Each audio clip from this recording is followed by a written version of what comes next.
All right, now we're turning to continuing coverage in one of our local school zones. But first, we have to look statewide. Last year, during the 2023-24 school year, the Illinois State Board of Education launched its Teacher Vacancy Grant Pilot Program.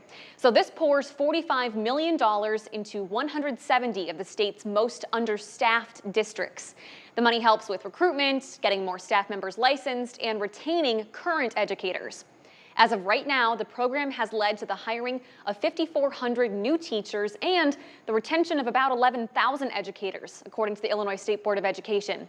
In May, Governor Pritzker and Illinois Democrats passed the state's budget for fiscal year 2025, which did include more funding for this program. Now, of the 170 districts selected for this, 20 of those are in our News 8 viewing area. They include districts in 11 counties, which you can see on your screen. And in total, more than $2.6 million are going to help teacher recruitment and retention in our local districts. The most money, just under $400,000 each, will go to the Galesburg and Freeport school districts. And another one that was selected is the Sherrard School District. They will receive just over $92,000 every year for 3 years. And in studio today to discuss this is Sherrard Superintendent Dr. Carl Johnson. Thank you so much for being here. Thanks for having me. Excited to be here. Well, why don't we start with some context and what it looks like out at Sherrard. How many open positions do you have this year, and how does that compare to previous years?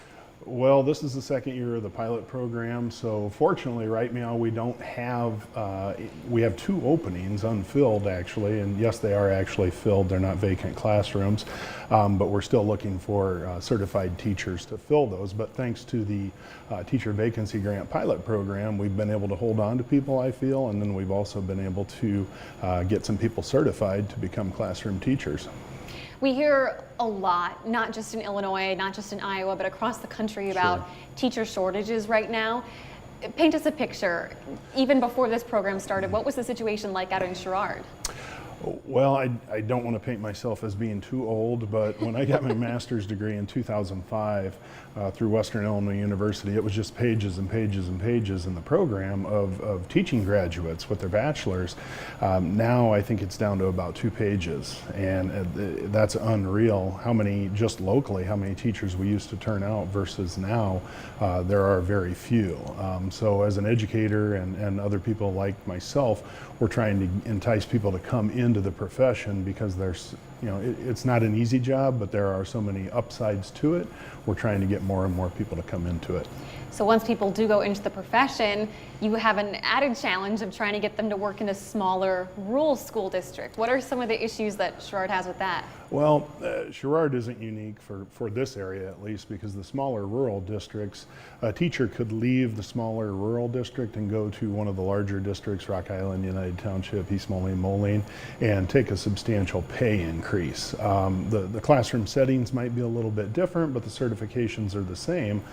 So we're working uphill a little bit sometimes, because I think all districts, they want to pay their teachers to the fullest extent they're able, but the smaller districts simply don't have the resources that the larger ones do.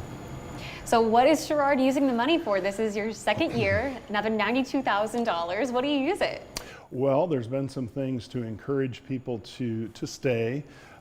When a new teacher comes in, we're able to give them a $250 or $300 voucher to the Booster Club. Go and get some spirit wear so that they look like a tiger, like they belong in Sherrard. We're able to offer, our contract currently offers $1,000 for continuing education credits. We can double that with this grant. The alternative master's program, whereupon somebody might have say a mathematics degree, but they don't have teaching certification, we can pay for them to go back to school and get a master's degree in alternative teaching, and then they're a certified teacher. So we can fund up to $5,000 a year for that, and that's actually the reason why we don't have a lot of openings right now, because we've filled, I believe, in the last 2 years, 6 positions by using that program. So wow. It's been great.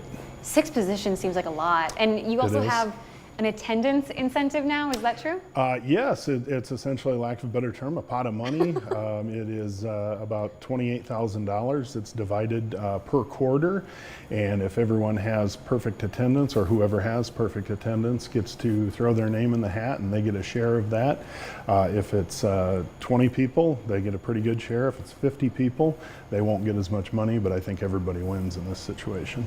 We only have a few seconds left, but some might say $92,000, what can that do for a whole entire school district? But really, what has the impact been for you all?